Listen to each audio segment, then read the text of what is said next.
اعوذ باللہ من الشیطان الرجیم بسم اللہ الرحمن الرحیم۔ عزیز طلبہ و طالبات، خواتین و حضرات، ڈیلی قرآن کلاس میں آپ سب کو خوش آمدید۔ امید کرتا ہوں کہ آپ سب خیر و عافیت کے ساتھ ہوں گے۔ آج کا جو ہمارا سبق ہے سورۃ البقرہ، دوسرا پارہ، آیت کا نمبر ہے 233۔ والوالدات، اور مائیں، یرضعن، دودھ پلائیں، اولادہن، اپنی اولاد کو، حولین، 2 سال، کاملین، پورے، لمن، اس کے لیے جو ارادہ کرتا ہے، ان کہ یتم، پورا کرے، الرضاعہ، دودھ کی مدت۔ قرآن مجید کی اس آیت مبارکہ کے اندر اللہ رب العالمین نے مدت رضاعت کو بیان فرمایا اور رضاعت کے تمام احکام بیان فرمائے۔ رضاعت کہتے ہیں دودھ پلانے کو، چونکہ بڑی تفصیل کے ساتھ پچھلی آیات مبارکہ کے اندر طلاق کے مسائل بیان ہوئے ہیں۔ اس آیت مبارکہ کے اندر ان عورتوں کے لیے بھی احکام بیان ہوئے جو عورتیں روٹین لائف گزار رہی ہوتی ہیں، ان کا خاوند موجود ہے اور ہنسی خوشی زندگی گزار رہے ہیں، اور بعض خواتین ایسی بھی ہوتی ہیں کہ جن کو یا تو طلاق ہو چکی ہوتی ہے یا پھر ان کا خاوند فوت ہو جاتا ہے۔ تو یہاں اللہ پاک نے تینوں قسم کی خواتین کے لیے مسائل اور احکام بیان فرما دیے۔ ان خواتین کے لیے بھی جو روٹین کی زندگی گزار رہی ہوں، نمبر 2 ان خواتین کے لیے بھی جن کو طلاق ہو چکی ہو، نمبر 3 ان خواتین کے لیے بھی جن کے خاوند فوت ہو چکے ہوں۔ تو بچوں کی جو رضاعت ہے، دودھ پلانا ہے، یہ معاملہ انتہائی نازک ہے، اس لیے اللہ پاک نے بڑی تفصیل کے ساتھ ایک ایک کر کے سارے مسائل اور احکام کو، ساری صورتوں کو اس آیت مبارکہ کے اندر کور فرمایا ہے، جتنی بھی دودھ پلانے کی صورتیں بن سکتی تھیں۔ چونکہ آیت مبارکہ کافی طویل ہے تو میں لفظی ترجمہ ساتھ ساتھ کرتا جاؤں گا۔ اب یہاں ایک بات تو واضح ہو گئی کہ جو دودھ پلانے کی مدت ہے، میکسیمم جو مدت ہے وہ 2 سال ہے، اور یہ 2 سال اس کے لیے ہے جو مدت رضاعت کو پورا کرنا چاہے۔ اگر کوئی خاتون اس سے کم مدت دودھ پلانا چاہے تو وہ ایسا بھی کر سکتی ہے، اس پر اللہ پاک نے کوئی پابندی عائد نہیں کی کہ 2 سال ہی دودھ پلایا جائے۔ لمن اراد ان یتم الرضاعہ، یہ جو مدت بیان کی جا رہی ہے یہ اس کے لیے ہے جو پورا کرنا چاہتا ہے دودھ کی مدت کو۔ جو پورا کرنا چاہے وہ پورا کر لے، جو نہ پورا کرنا چاہے، اس سے کم مدت تک دودھ پلانا چاہے تو ایسا بھی کیا جا سکتا ہے، لیکن اس کا جو انحصار ہے وہ ہے بچے کی صحت پر۔ یعنی اگر بچہ 2 سال سے پہلے دودھ چھوڑ سکتا ہے، اس کی صحت پر کوئی برا اثر نہیں پڑتا اور اس کا پیٹ خراب نہیں ہوتا، کوئی بھی دودھ جو کہ ماں کے دودھ کے علاوہ ہے اسے پلایا جاتا ہے، اس سے اس کا ہاضمہ خراب نہیں ہوتا، اس کی صحت پر کوئی اثر نہیں پڑتا، تو ماں اس سے کم عمر میں بھی دودھ چھڑوا سکتی ہے۔ لیکن یہ میکسیمم بیان کر دی گئی کہ اس سے زائد عمر میں 2 سال کے بعد دودھ پلانا حرام ہو جائے گا۔ 2 سال تک دودھ پلایا جا سکتا ہے، 2 سال کے بعد دودھ پلانا حرام ہو جائے گا۔ یہاں ایک بڑی ضروری بات ہے، اللہ پاک نے فرمایا آیت کے شروع میں دیکھیں، والوالدات، مائیں، یرضعن اولادہن حولین کاملین، پلائیں اپنی اولاد کو دودھ پورے 2 سال۔ اس جملے کے اندر شفقت اور محبت کا پہلو بھی موجود ہے، اور اللہ پاک کا یہ حکم اور تاکید بھی ہے۔ اللہ پاک حکم دے رہا ہے کہ مائیں پلائیں اپنی اولاد کو پورے 2 سال دودھ۔ ایک تو طبی پہلو ہے، طبی، اور ایک روحانی پہلو ہے۔ آپ پہلے طبی پہلو کو سمجھ لیں۔ طبی پہلو یہ ہے، میڈیکل پہلو یہ ہے کہ اگر کوئی ماں اپنے بچے کو دودھ پلاتی ہی نہیں ہے تو ایسی صورت میں ہماری میڈیکل سائنس یہ کہتی ہے کہ اس عورت کے سینے کے اندر کوئی بیماری پیدا ہو سکتی ہے، اسے چھاتی کے اندر کوئی مرض لاحق ہو سکتا ہے، چونکہ اللہ رب العالمین نے دودھ کے جو چشمے ماں کے سینے کے اندر رکھے ہیں یہ بلا وجہ نہیں رکھے. تو جب رکاوٹ کی جائے گی، دودھ نہیں پلایا جائے گا، تو ایسی صورت میں ماں کئی مختلف امراض کا شکار ہو سکتی ہے. لہذا ماؤں کو چاہیے کہ وہ اپنے بچوں کو دودھ پلائیں، اپنی صحت کے لیے بھی اور بچے کی صحت کے لیے بھی. اسی کے اندر بچے کی صحت کا راز بھی ہے. اور اگر میں بچے کے حوالے سے بات کروں تو میڈیکل سائنس کا کہنا یہ ہے کہ وہ بچہ جس نے 2 سال تک اپنی ماں کا دودھ پیا ہو، 40 سال تک اس بچے کے رگ و پے کے اندر، اس بچے کے جسم کے اندر، اس کی ہڈیوں کے اندر، اس کے پورے ڈھانچے کے اندر، اس کے پورے وجود کے اندر ماں کے دودھ کا اثر برقرار رہے گا. جو ماں کے دودھ کی طاقت ہے وہ کسی اور دودھ کی طاقت نہیں ہو سکتی. یہ پہلو ہو گیا طبی. اب سمجھیے گا روحانی پہلو. اس حکم کے اندر روحانی پہلو یہ ہے کہ ماں اگر نیک ہو، صالح ہو، صابرہ ہو، ساجدہ ہو، یعنی سجدہ کرنے والی ہو، رکوع کرنے والی ہو، رات کو عبادت ادا کرنے والی ہو، تہجد ادا کرنے والی ہو، قرآن کی تلاوت کرنے والی ہو، قرآن کو صحیح طور پر سمجھ کر اس کے اوپر عمل پیرا ہونے والی ہو، سچ بولنے والی ہو، صادقہ ہو، صائمہ ہو، روزہ رکھنے والی ہو، نیک جتنی بھی اس کے اندر نیک صفات ہوں گی، اچھی خصوصیات ہوں گی، وہ دودھ کے ذریعے اس بچے کے اندر منتقل کر دی جائیں گی. اس کے تحت شعور کے اندر وہ تمام کی تمام صفات رکھ دی جائیں گی. بچہ جب تربیت قبول کرنے کے لائق ہوگا، قابل ہوگا، تو اس وقت وہ بچہ اپنی ماں کی خصوصیات پر ہوگا، اپنی ماں کے نقش قدم پر ہوگا. تو اسی لیے یہ بڑا خاص حکم دیا گیا ہے کہ بچیوں کی تربیت پر خاص توجہ دیں، کیونکہ اسی بچی نے، جو آج بیٹی ہے، جو آج بچی ہے، اسی نے بڑے ہو کر، کل کو جوان ہو کر اسی نے ماں بننا ہے. اسی کے دودھ کے ذریعے اگلی نسل کے اندر اچھی صفات منتقل ہونی ہیں. گڈ کوالٹیز کہہ لیں، اعلیٰ صفات کہہ لیں، اعلیٰ کردار کہہ لیں، وہ دودھ کے ذریعے آگے منتقل ہونا ہے. تو اگلی نسل کی جو پرورش ہے، اگلی نسل کی جو تربیت ہے، وہ آج کی جو بیٹی ہے اس پر موقوف ہے. اگر آج ہم نے اپنی بیٹی کی تربیت کی تو اس کا مطلب یہ ہے کہ ہم نے پورے ایک گھر کی، پورے خاندان کی، پوری ایک نسل کی تربیت کر دی. یہاں اکبر الہ آبادی کا ایک شعر یاد آ رہا ہے.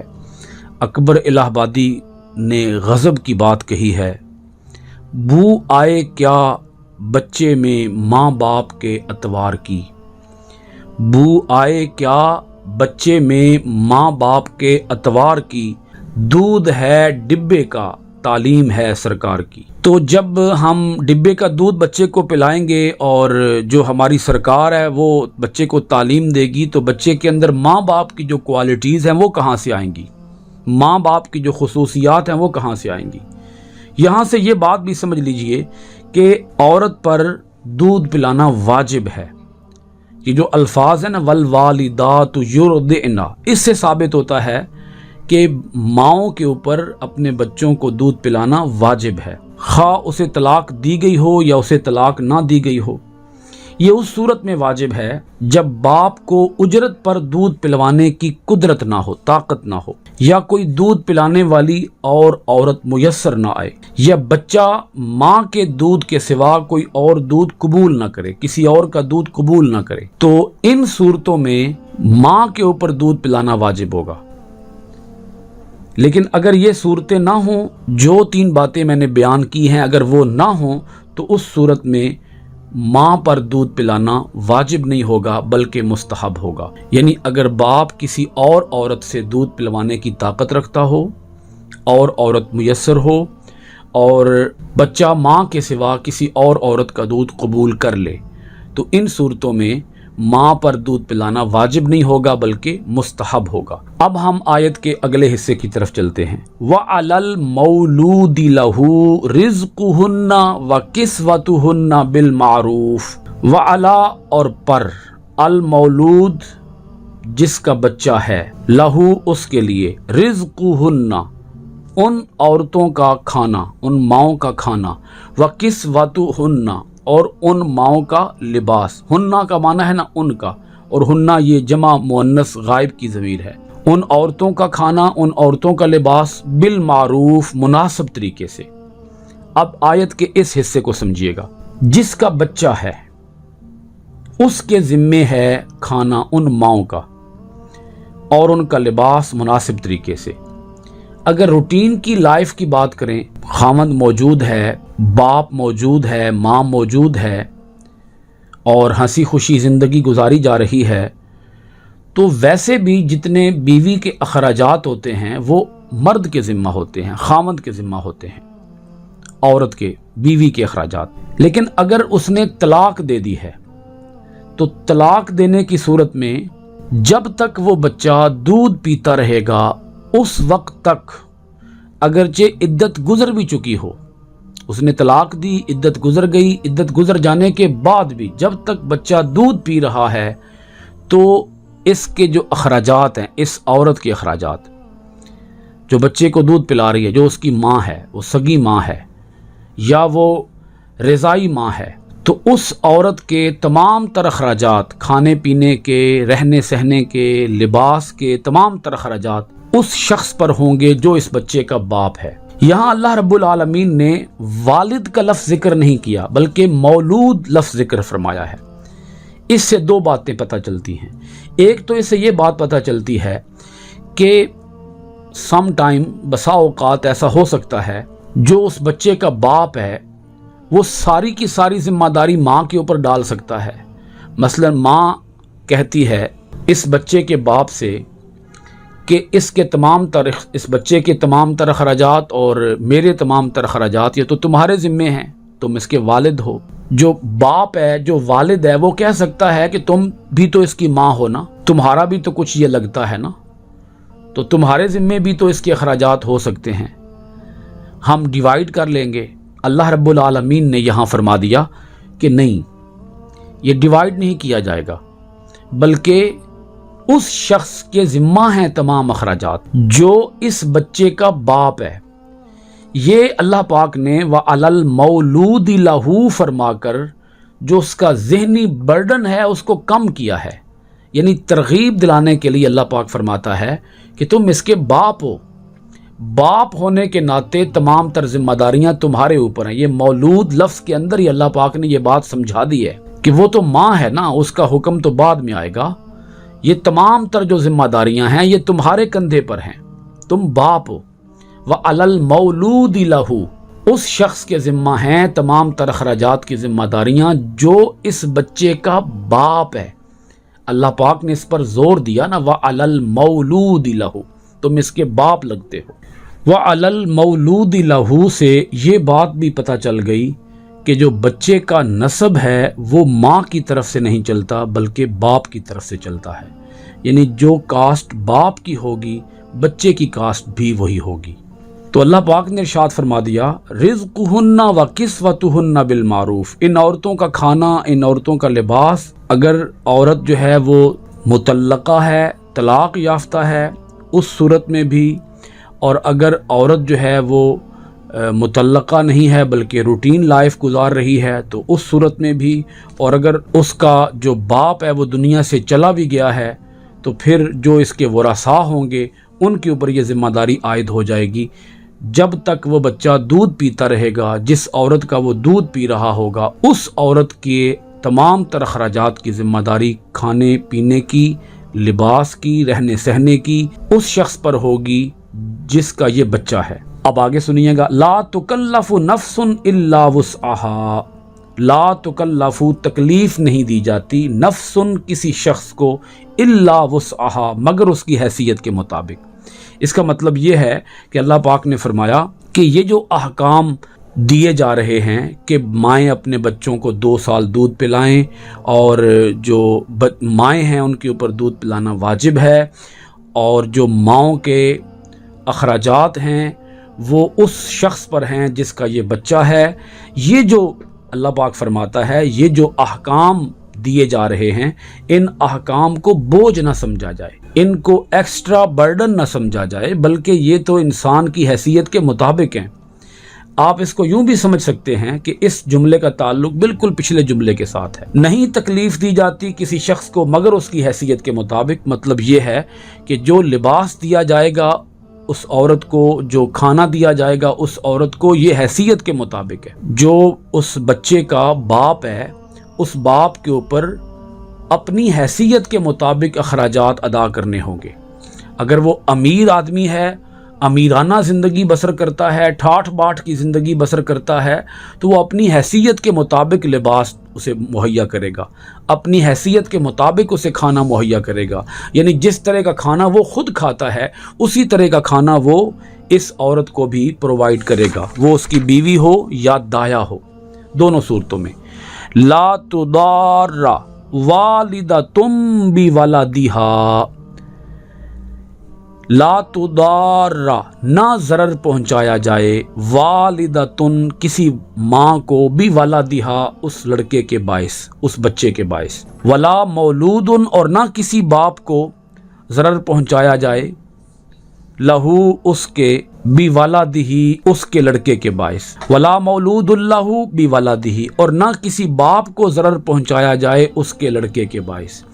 یعنی ماں کو بھی کوئی تکلیف نہ پہنچائی جائے اس بچے کی وجہ سے، اور باپ کو بھی تو کوئی تکلیف نہ پہنچائی جائے اس بچے کی وجہ سے۔ اس کا مطلب یہ ہے کہ سم ٹائم ایسا ہوتا ہے کہ جان بوجھ کر کوئی باپ اپنے بچے کو کسی دایا کے سپرد کر دیتا ہے، وہ کسی اور کی گود میں ڈال دیتا ہے، تو یہ ماں کے لیے تکلیف کا باعث ہوگا کہ اس کا بچہ اسے چھین لیا گیا ہے۔ وہ عورت اپنی خوشی سے خود دودھ پلانا چاہتی ہے لیکن اس سے وہ بچہ چھین لیا گیا ہے اور چھین کر کسی اور کی گود میں ڈال دیا گیا ہے، کسی اور عورت کو اس بچے کی دایا مقرر کر دیا گیا ہے، تو ایسی صورت میں یہ بات باعث تکلیف ہوگی۔ یا اسی طرح باپ اس لڑکے کا، اس بچے کا جو باپ ہے وہ یہ چاہتا ہے کہ جو میری بیوی ہے یہی اس کو دودھ پلائے، لیکن وہ جو بچے کی ماں ہے، سگی ماں ہے، وہ دودھ نہیں پلانا چاہتی، وہ کسی اور عورت کو یہ ڈیوٹی سونپ دیتی ہے، تو اس صورت میں یہ امر باپ کے لیے تکلیف کا باعث ہو جائے گا۔ تو اللہ پاک نے ارشاد فرمایا نہ تو ماں کو اس بچے کی وجہ سے کوئی اذیت پہنچائی جائے اور نہ ہی باپ کو اس بچے کی وجہ سے کوئی اذیت پہنچائی جائے، کوئی بھی ایسا راستہ تلاش نہ کیا جائے جس راستے کے اندر ماں یا باپ دونوں میں سے کسی کو تکلیف ہو، اذیت ہو، دکھ پہنچے۔ وَعَلَى الْوَارِثِ مِثْلُ ذَلِكَ، اب یہاں اللہ پاک نے ارشاد فرما دیا کہ اگر کوئی عورت ایسی ہو کہ جس کا خاوند دنیا سے چلا گیا ہو، اس کی وفات ہو گئی ہو، اب اس بچے کے تمام تر اخراجات کی ذمہ داری کس کے کندھوں پہ آئے گی؟ اللہ پاک نے ارشاد فرمایا کہ ایسی صورت میں جب بچے کا والد فوت ہو چکا ہو تو جو بچے کا وارث ہے اس وارث کے ذمے تمام تر اخراجات کی ذمہ داریاں آ جائیں گی۔ وارث ایک بھی ہو سکتا ہے، وارث زیادہ بھی ہو سکتے ہیں، اور یہاں کلیہ کیا اپلائی کیا جائے گا؟ اس بچے کی وراثت جس کلیے کے تحت تقسیم ہو سکتی ہے اسی کلیے کے تحت، وراثت کے اسی کلیے کے تحت بچے کے ورثاء کے اوپر اس بچے کی ذمہ داریاں عائد ہو جاتی ہیں۔ مثلاً اگر ماں ہے اور دادا ہے، یہ دو اس کے وارث بن رہے ہیں، تو اس بچے کی وراثت میں سے جتنا حصہ ماں کے لیے ہے یا جتنا حصہ دادا کے لیے ہے، تو اتنے حصے کے مطابق اس بچے کے اخراجات کی ذمہ داریاں پھر ماں اور دادا کے کندھوں پہ آ جائیں گی۔ تو جتنے بھی اس کے ورثاء ہوں گے ان وارثوں کے اوپر یہ تمام ذمہ داریاں ڈیوائیڈ ہو جائیں گی، بالکل اسی طریقے سے جس طریقے سے باپ پر ذمہ داریاں تھیں۔ فَإِنْ أَرَادَا فِصَالًا عَنْ تَرَاضٍ مِّنْهُمَا وَتَشَاوُرٍ، پس اگر دونوں ارادہ کر لیں، فَإِن پس اگر ارادا دونوں ارادہ کر لیں، فِصَالًا دودھ چھڑانے کا، عَنْ تَرَاضٍ مِّنْهُمَا دونوں اپنی مرضی سے، وَتَشَاوُرٍ اور مشورے سے، مِّنْهُمَا ان دونوں کی جانب سے، عَن سے، تَرَاضٍ رضامندی، وَتَشَاوُرٍ اور مشورہ، یعنی باہمی مشاورت سے اور باہمی رضامندی سے اگر دونوں ارادہ کر لیں دودھ چھڑانے کا۔ دونوں سے مراد اب کون ہیں؟ ماں اور باپ۔ وہ باہمی رضامندی سے یہ فیصلہ کر رہے ہیں کہ ہم اس سے پہلے اس بچے کا دودھ چھڑا دیں جبکہ اس کی طبیعت پر، اس کی صحت پر کسی بھی قسم کا کوئی برا اثر نہ پڑے تو وہ دودھ چھڑا سکتے ہیں۔ میں نے کہا میکسیمم جو مدت ہے وہ 2 سال ہے۔ 2 سال سے پہلے بھی دودھ چھڑانا چاہیں تو چھڑا سکتے ہیں۔ فلا جناح علیہما، تو ان دونوں پر کوئی گناہ نہیں ہے، کوئی حرج نہیں ہے۔ 2 سال کے بعد دودھ پلانا یہ حرام ہوگا، لیکن 2 سال سے پہلے دودھ چھڑانا جائز ہوگا، درست ہوگا۔ یہاں ایک بات اچھی طرح سے سمجھ لیجئے کہ ہمارے جو فقہ کے ائمہ ہیں ان میں سے جو سب سے بڑے امام ہیں حضرت امام اعظم ابو حنیفہ رحمۃ اللہ تعالی علیہ، ان کا فتویٰ یہ ہے اگر کوئی بچہ کسی عورت کا دودھ پیتا ہے، کسی بھی عورت کا، کسی دایا کا دودھ پیتا ہے اور اس کی عمر جو ہے وہ 2 سال سے اوپر جا چکی ہے، تو 2 سال کے بعد بھی اگر کسی بچے کو کسی عورت کا دودھ پلایا گیا تو وہ عورت اس کی رضائی ماں کنسیڈر کی جائے گی، اس کی رضائی ماں بن جائے گی۔ 2 سال کے بعد بھی اگر کسی عورت نے کسی بچے کو دودھ پلا دیا تو وہ اس کی رضائی ماں ہی کہلائے گی۔ اور یہ جو مدت ہے آپ اس کو سمجھ لیں حرمت رضاعت، حرمت رضاعت ثابت ہو جائے گی، رضاعت کی حرمت ثابت ہو جائے گی، یعنی یہ جو عورت ہے یہ اس بچے کی ماں بن جائے گی۔ کب تک یہ ماں بن سکتی ہے، اس کی رضائی ماں کب تک بن سکتی ہے؟ اس کی مدت 2.5 سال ہے، 2 سال اور 6 ماہ۔ 2.5 سال کے اندر اگر کسی بچے کو دودھ پلایا گیا تو وہ رضائی ماں بن جائے گی، لیکن 2 سال کے بعد کسی بچے کو دودھ پلانا یہ حرام ہے، جائز نہیں ہے۔ لیکن اگر کسی عورت نے پلا دیا 2.5 سال کی مدت تک، اس عرصے کے دوران، تو وہ اس کی رضائی ماں بن جائے گی۔